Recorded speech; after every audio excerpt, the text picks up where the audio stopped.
I can tell you more about this book. This book takes place in South Korea, and our main character, Seren, is in school and studying, and she's had a hard life. And her father died in an accident, and she's living with her single mother and trying to make ends meet. And there's this crazy place that has a magical component. It's magical realism, and it's called the Rainfall Market. And it's a place where things get resolved. And she hears about it from a book.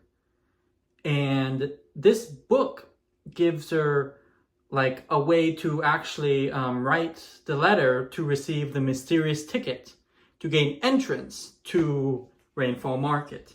And it was so compelling. Look at this. Look at this.